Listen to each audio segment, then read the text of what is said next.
কষ্টের তীব্রতায় করেছে আমার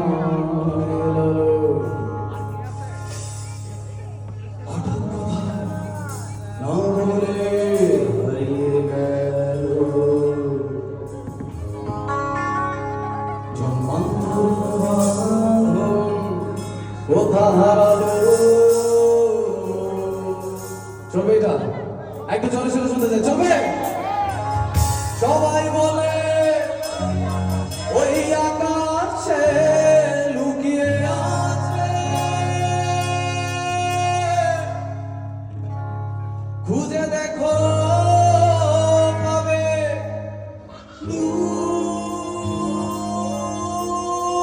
নক্ষত্র মাঝে রাতে